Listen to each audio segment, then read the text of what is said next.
आइए देखते हैं इतिहास की अगली श्रृंखला को, जो बंगाल है, बंगाल को आगे हम बढ़ाते हुए देखते हैं। जैसा कि आप जानते हैं बंगाल में जयचंदों की उदय हो चुकी है ना? किसका?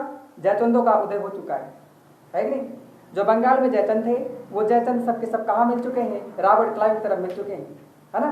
रॉबर्ट क्लाइव की ओर जाकर मिल चुके हैं सिराजुद्दौला की तरफ से निकल करके, अर्थात पार्टी बदल लिया है। सही में दल बदलू हो गए। ठीक, देखते जैसा कि मैंने कल सीखा था कि यानी पिछले वीडियो में मैंने सीखा था, यानी पिछली क्लास में मैंने सीखा था कि जो सिराजुद्दौला है उसका एक प्रमुख सेनानायक रॉबर्ट क्लाइव, नहीं क्या बोलते हैं, मीर जाफर और अंग्रेजों का सेनानायक रॉबर्ट क्लाइव, इन दोनों के मध्य में पूरी तरह से समझौता हो चुका है। तो इन समझौतों के अंतर्गत अब आगे पूरी तरह से जितने भी गद्दार हैं सब एक हो चुके हैं। वो सब के सब प्लासी का युद्ध, कौन सा होता है? प्लासी का युद्ध। इन प्लासी के युद्ध में इस प्लासी के युद्ध में सब भाग ले रहे हैं सारे गद्दार, ठीक। लेकिन आप जानते हैं ये सारे गद्दार किसकी ओर से भाग ले रहे हैं? मीर जाफर की ओर कहां से मिल रहे हैं? सिराजुद्दौला की ओर से, है ना? तो देखो, जैसा कि आप जानते हैं अलीनगर की संधि हो गई थी 9 फरवरी सन 1757। 9 फरवरी सन 1757 को अलीनगर की संधि हो चुकी थी। अलीनगर की संधि को छोड़कर कलकत्ता संधि आ जाए तो यही है, अच्छा गड़बड़ नहीं करना। संधि हो चुकी है। इस संधि के अंतर्गत सिराजुद्दौला और क्लाइव की मध्य हुई थी। लेकिन आप जानते हैं उनके सिराजुद्दौला के सारे जितने विश्वास पात्र लोग थे वो सब के सब जो है रॉबर्ट क्लाइव से मिल चुके हैं ना। तो रॉबर्ट क्लाइव इसका फायदा उठा करके सिराजुद्दौला पर आरोप लगाया, कहा कि तुमने अर्थात आपने यानी तुमने जो अलीनगर की संधि हुई थी उस संधि का उल्लंघन किया है, अर्थात उसका उल्लंघन कर रहे हो, ठीक है। तो उल्लंघन कर रहे हो इसका आरोप लगा करके अंग्रेजों ने अर्थात रॉबर्ट क्लाइव ने सिराजुद्दौला से लड़ने के लिए तैयार हो गए, ठीक है। तो लड़ने के लिए तैयार हो गए तो रॉबर्ट क्लाइव अपनी सेना को लेकर के, अपनी सेना अर्थात 3000 की फौज लेकर के 12 जून सन 1757 को 3000 की फौज लेकर के मुर्शिदाबाद की ओर निकल चुकी है। कहां की ओर? मुर्शिदाबाद की ओर। क्या आप ये बता सकते हैं मुर्शिदाबाद को अपनी राजधानी ढाका से परिवर्तन कर किसने बनाया था? आंसर आपको होगा मुर्शिद कुली खां। बहुत बढ़िया, है ना? तो ये निकल चुका है और रॉबर्ट क्लाइव 19 जून सन 1757 को, कब? 19 जून सन 1757 को कटवा जो मुर्शिदाबाद की प्रवेश द्वार कहा जाता था, ठीक है। मुर्शिदाबाद का प्रवेश द्वार कहा जाता है। राजधानी का प्रवेश द्वार कौन कहा जाता था? कटवा, ठीक है ना। कटवा, जैसे पूर्व का प्रवेश द्वार किसे कहा जाता है? तो पूर्व का प्रवेश द्वार आप जानते हैं चुनार दुर्ग कहा जाता है, जैसा कि आप जानते हैं हुमायूं के समय पढ़ चुके हैं, है कि नहीं? उसी तरह किसको कहा जाता है? इस पर जाकर के अंग्रेजों ने पूरी तरह से रॉबर्ट क्लाइव ने अधिकार कर लिया। अच्छा, और ये आपसे नहीं पूछे जाएंगे, इतना जान देना। आगे इस बात को पूरी तरह से नवाब सिराजुद्दौला सुन करके अपनी 50,000 का 3000 की फौज लेकर के आ रहे हो हमसे लड़ने के लिए, तो तुमको हम चारों तरफ से घेर लेंगे। एक एक फौज, जितने फौज हैं हर एक फौज की एक एक हाथ एक एक टांग पकड़ेंगे ना, तो बहनों जो है तुम कम पड़ जाओगे, है कि नहीं? तो 50,000 की फौज लेकर के सिराजुद्दौला पूरी तरह से निकल पड़ता है, कहाँ के लिए? लड़ने के लिए। और इस प्रकार से मुर्शिदाबाद से करीब 32 किलोमीटर का 32 किलोमीटर के दूर, यानी मुर्शिदाबाद अपनी राजधानी से 32 किलोमीटर दूर, ठीक है, प्लासी नामक स्थान। कौन?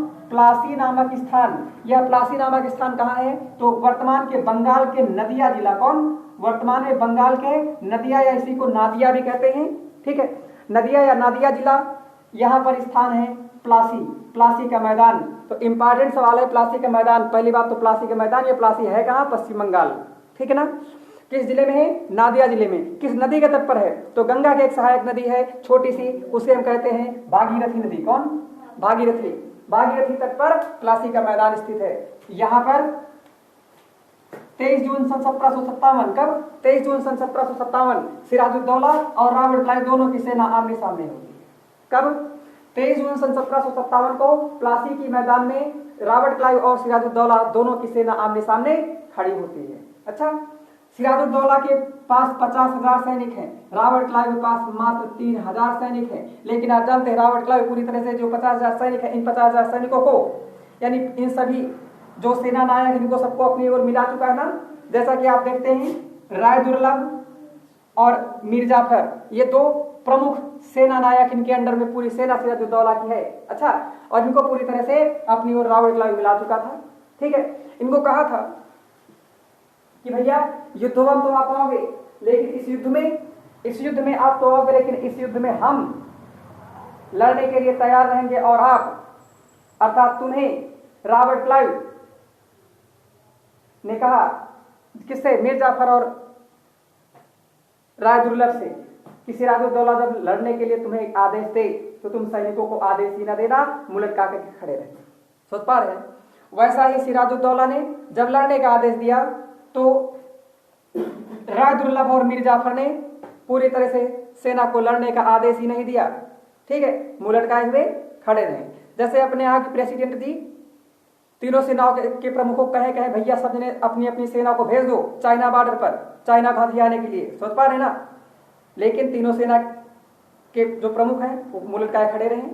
सोच पा रहे? ठीक वैसी ही स्थिति ये दोनों पागल करते हैं, अर्थात विश्वासघात करते हैं, है ना? विश्वासघात करते हैं। समझ पा रहे हैं ना बात? तो इस प्रकार से देखा जाए तो मीर जाफर तो हो गए, लेकिन सिराजुद्दौला की जानते हैं आप, वीआईपी जो लोग होते हैं इनकी एक प्रमुख टुकड़ी होती है जिनकी रक्षा करने के लिए ना, उनके पास ही छोटी छोटी फौज होती है। तो दो महत्वपूर्ण नाम हैं, एक मोहनलाल, दूसरा मीर मदन, या इन्हें मदन लाल भी कहते हैं। ठीक है, क्या नाम? मदन लाल। आप भी आधुनिक बार में पढ़ेंगे मदन लाल धिंधरा, वो एक अलग कहानी है। ठीक है, ये दो के दोनों सिराजुद्दौला को ठीक है बचाने की कोशिश करते हैं और बचाने के लिए ये पूरी तरह से अंग्रेजी फौज से लड़ना शुरू कर देते हैं, दो के दोनों। अच्छा, दो के दोनों फौज से लड़ना शुरू कर देते हैं, जिनमें से दो शहीद भी हो जाते हैं। अच्छा, और बचा करके सिराजुद्दौला को भगा दिया जाता है, सिराजुद्दौला भागने पर मजबूर हो जाते हैं। सिराजुद्दौला बच करके भागने की ओर अपने राजमहल की ओर जाने लगते हैं। तो राजमहल में जाते जाते राजमहल के समीप ही एक मोहम्मद बेग नाम का व्यक्ति होता है। कौन? मोहम्मद बेग। ये मोहम्मद बेग नाम का जो व्यक्ति है ये रास्ते में ही यानी राजमहल के समीप ही सिराजुद्दौला की हत्या कर देता है। बात समझ पा रहे हैं? सिराजुद्दौला की हत्या किसने की? मोहम्मद बेग ने। ये मोहम्मद बेग थोड़ा पागल कौन सा है? तो मोहम्मद बेग मीर जाफर का पुत्र, उसका नाम मीरन है। क्या नाम?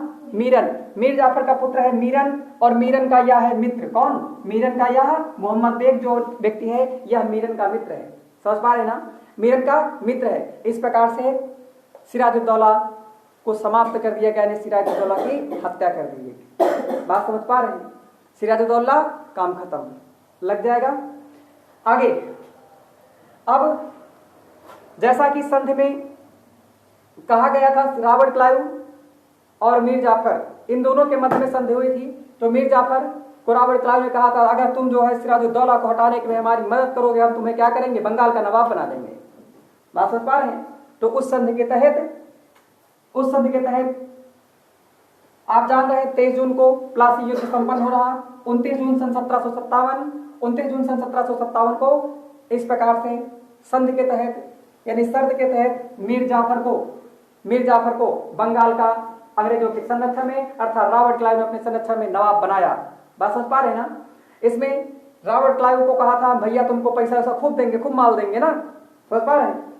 ये बात कही थी। तो जरा सुनो, मीर जाफर को नवाब किसने बनाया? रॉबर्ट क्लाइव ने।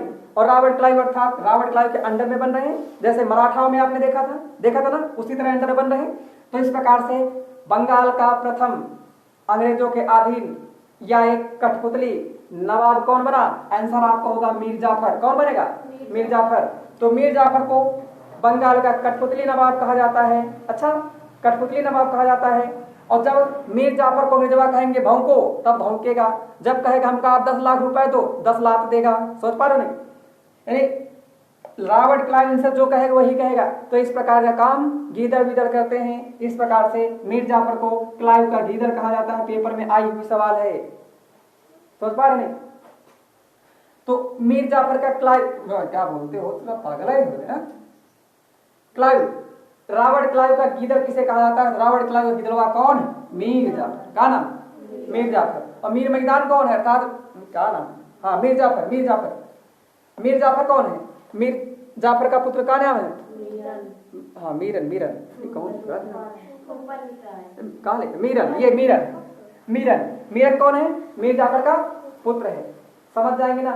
तो क्लाइव का गीदड़ मीर जाफर, लग जाएगा ना। ठीक, आओ इधर। इस युद्ध के परिणाम क्या निकले? तो इस युद्ध के परिणाम, पहला तो बंगाल की राजधानी पर अंग्रेजों का नियंत्रण हो गया। हाँ, राजनीतिक नियंत्रण हो गया। ये जो बंगाल है, बंगाल पर पूरी तरह से अंग्रेजों का राजनीतिक नियंत्रण हो गया। क्यों हो गया? क्योंकि बंगाल का राजा यानी नवाब अंग्रेजों के अधिकार क्षेत्र बन रहा ना, किंग मेकर की भूमिका निभा रहे हैं, है ना। इतिहास में किंग मेकर किसे कहा जाता है? तो सैयद बंदूक कहा जाता है ना। आगे, अंग्रेज व्यापारी से राज शक्ति निर्माता बने। यानी अंग्रेज जो भारत में आए थे क्या करने के लिए? व्यापार करने के लिए। अंग्रेज भारत में व्यापार करने के लिए आए थे, लेकिन अब क्या करने लगे? भारत के राजा बनाने लगे। समझ पा रहे नहीं? भारत के राजा बनाने लगे। ये वाटसन ने कंपनी व ब्रिटिश साम्राज्य के महत्व के लिए इस युद्ध को प्रमुख बताया। अच्छा, तो ये सब कोई बात नहीं। आगे, आर्थिक रूप से अंग्रेजों ने बंगाल का शोषण करना प्रारंभ कर दिया। ठीक है, शोषण करना कहे तो कैसे? जैसे रॉबर्ट क्लाइव अपने गीदड़ से कहे, का बेटे होगा तो हमका कम से कम 8-10 लाख दे, है ना। कितना? 10 लाख। 10 लाख रुपया दियो, तो 10 लाख रुपया दिएगा, मान लो खजनवा 9 लाख रुपया है, तो क्या करेंगे? तो कहां से आएगा? तो जनता से जबरदस्ती वसूला जाएगा ना, वसूलेगा। समझ पा रहे? और जबरदस्ती वसूलेगा तो ये सब प्रभाव, बंगाल का शोषण होना प्रारंभ हो गया ना। तो बंगाल का शोषण होना प्रारंभ हो गया यहीं से। आगे देखेंगे, अंग्रेजी सत्ता की नींव पड़ी और पांव जमे। तो सवाल आता है कि भारत में अंग्रेजी सत्ता की नींव कब पड़ी? आंसर आपका होगा प्लासी युद्ध। कब? प्लासी युद्ध। यानी अंग्रेजी सत्ता पूरी तरह से अंग्रेज जब राजा बनाने लगे, है ना, तो नींव कब पड़ी? प्लासी युद्ध में। लेकिन आपसे अगर पूछा जाए आगे कि अंग्रेजी सत्ता पूर्ण रूप से भारत पर नियंत्रण कब पाई? आंसर होगा बक्सर युद्ध 1764। लग जाएगा, क्योंकि अभी तो बंगाल ही जीता है ना। तो उस समय बंगाल को यह माना जाता था कि बंगाल सबसे समृद्ध प्रदेश था भारत का, और बंगाल को यह कहा जाता था कि अगर बंगाल को जुकाम होता था पूरे देश को छींक आती थी। समझ पा रहे हैं ना। यानी जो बंगाल पर किसी प्रकार का कृत्य किया तो पूरे देश पर उसका प्रभाव पड़ता था। ठीक है ना। जैसे आज उत्तर प्रदेश की राजनीति का प्रभाव पूरे देश पर पड़ता है ना। समझ पा रहे हैं? ये तो ये आपका प्लासी युद्ध है। और इस प्लासी युद्ध में इस प्रकार से बहुत सारे इतिहासकारों ने कुछ कहा है। तो इतिहासकार एक श्री नवीन चंद्र सेन, क्या नाम? श्री नवीन चंद्र सेन इस पर कहा है, प्लासी लड़ाई के पश्चात भारत में अनंत अंधकारमयी रात्रि का शुभारंभ हुआ। यानी जब प्लासी की लड़ाई हुई तो प्लासी युद्ध के बाद भारत में पूरी तरह से अंधकारमयी का मतलब अंधेर हो गई। ठीक है, यानी अंधकारमयी, अनंत का मतलब सबसे बड़ी वाली अंधकारमयी रात्रि का शुभारंभ हुआ। रात्रि का क्या हुआ? शुभारंभ हुआ। कहने का मतलब यहाँ पूरी तरह से अंधेर छा गया, अराजकता छा गई। ठीक, आगे एक जदुनाथ सरकार नाम के व्यक्ति हैं, इन्होंने कहा था 23 जून सन 1757 को भारत में मध्यकालीन युग का अंत हो गया और आधुनिक युग का शुभारंभ हुआ। समझ पा रहे हैं? मध्यकालीन युग का, जैसा कि मध्यकालीन युग आप जानते हैं कहां से प्रारंभ होता है, तो मध्यकालीन युग आपका महमूद गजनवी के आक्रमण से करीब करीब प्रारंभ हो जाता है ना, 1000 ईस्वी से। अर्थात मध्यकालीन युग का अंत हो गया और प्रारंभिक युग का शुभारंभ हुआ। ठीक, किसने कहा है? आंसर आपको होगा जदुनाथ सरकार ने कहा है। समझ पा रहे ना। अब इसके बाद हम आगे पढ़ेंगे मीर जाफर राजा बनेगा। मीर जाफर कौन कौन से कांड करेगा? मीर जाफर के बाद फिर मीर जाफर का दामाद, उसका नाम है मीर कासिम शासक बनेगा। उसके बाद फिर आगे क्या होता है, आगे बक्सर का युद्ध होगा, उसको हम देखेंगे। ठीक है, इस प्रकार से समझ में आया हो तो जरूर बताइएगा। ठीक है, धन्यवाद। ये बात समझ में आई पूरी?